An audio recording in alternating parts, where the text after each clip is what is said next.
ചേച്ചി പൂത്തിരി കത്തിക്കാൻ കെൽപ്പുള്ള ഇതിൽ ആരാണ് ചേച്ചിക്ക് ചൂണ്ടിക്കാണിക്കാമോ? ഉയരവും സുന്ദരനുമായിട്ടുള്ള ജോസ്. ഓ ജോസേട്ടാ, അയ്യടാ.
അല്ല, പുള്ളി ഒന്ന് സൂക്ഷിക്കണം കേട്ടോ. പുള്ളി അവയവ മാഫിയുടെ അയാളാന്ന് തോന്നുന്നു. മനസ്സിലായില്ല.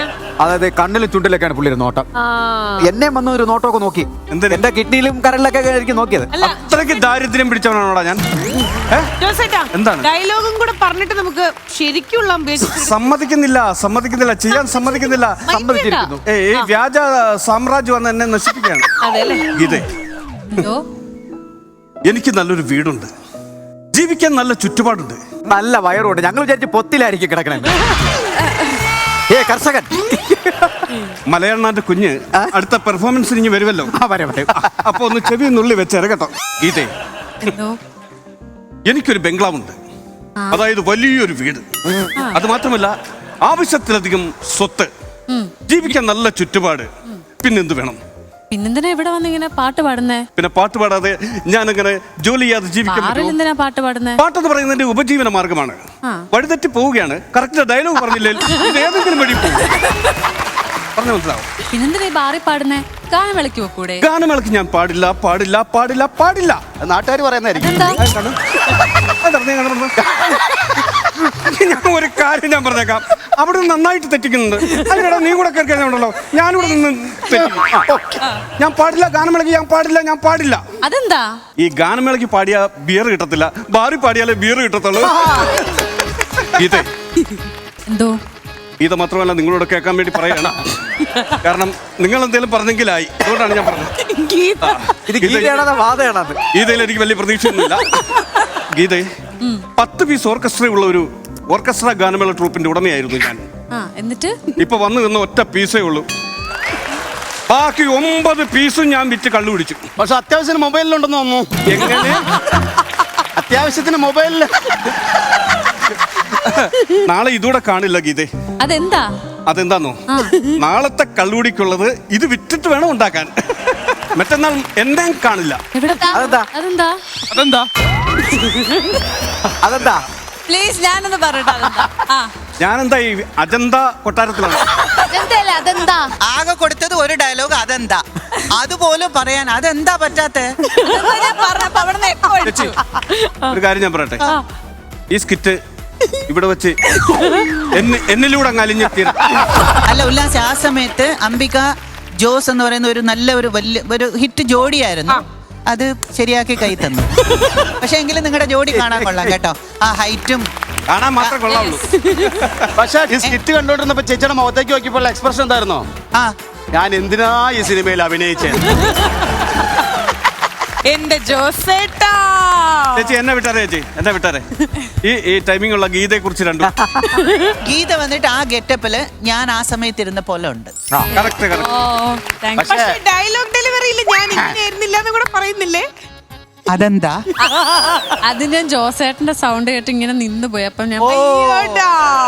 ഞാൻ പറയാം, അതായത് ജോസേട്ടന്റെ ഡയലോഗ് കേട്ടപ്പോ വികാര വിജൃംഭിതയായി ക്യാരക്ടറിലേക്ക് ഇറങ്ങി ചെന്നു. ക്യാരക്ടറിലോട്ട് ഇറങ്ങി ചെന്നെന്ന്. ആ ചേച്ചി ഞാൻ നേരിട്ട് കാണുന്നത് ഞാൻ 6ാം ക്ലാസ്സിൽ പഠിക്കുമ്പോഴാണ്. എന്നെ ആ.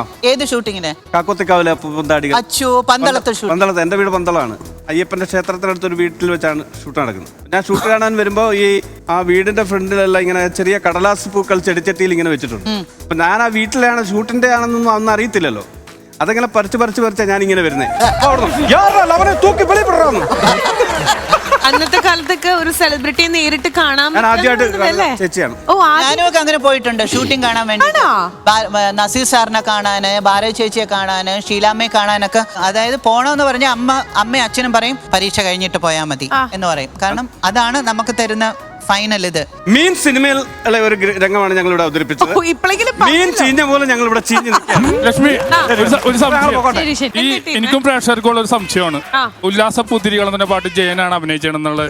അല്ല അല്ല അല്ലല്ല, ജോസ് പാട്ട് സീനിൽ ജോസ് സാറാണ്. ഉല്ലാസ ജയന്റെ സിനിമയാണെന്നാണ് എല്ലാവരുടെയും ഒരു ധാരണ. നിങ്ങൾ ഉദ്ദേശിച്ച കണ്ണും കണ്ണും തമ്മിൽ അത് വന്നിട്ട് സീമ ചേച്ചിയും ജയേട്ടനും. കണ്ണും അത് അങ്ങാടി.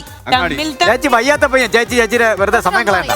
അല്ല ഒരുപാട് പേര് ലൈക്ക് ഇവിടെ ഈ ഒരു സോങ്ങിന് ലൈക്ക് ജയൻ സാർ ഉണ്ട് കൺഫ്യൂഷൻ ഉണ്ട്. അതെ അതെ അതെ. ഉണ്ട്. അപ്പൊ അതിന്റെ സത്യാവസ്ഥ ലൈക്ക് ആ ഫിലിം കണ്ടിട്ടുള്ളവർക്കും അതെ, എന്താണെന്നറിയോ ചേച്ചി, നമ്മൾ ജയൻ സാറിന്റെ രണ്ടാമത് മിമിക്രിയിൽ ജയൻ സാറിന്റെ ഫിഗർ മിമിക്രിയിൽ ഒരു തരംഗമായി വന്ന ഒരു കാലം. ആണ്. അപ്പൊ സ്റ്റേജ് ഷോ ചെയ്യുമ്പോ ഈ പാട്ടാണ് ഇടുന്നത്. അതെ, ഇതും കാന്തവലയത്തിലെ ഒരു പാട്ടും ഈ പാട്ടും പല ആൾക്കാർക്കും കൺഫ്യൂസ് ആകാറുണ്ട്. ഇതാണ് എന്റെ പാട്ട്. അതെ അതെ അതെ. അപ്പൊ ഇത് സാധനം ചീഞ്ഞെങ്കിലും വലിയൊരു തെറ്റിദ്ധാരണ തിരുത്തിയിട്ട് പോകുന്നുണ്ട്. ആ ചാരിതാർത്ഥ്യത്തോടെ ഞാൻ മടങ്ങുന്നു.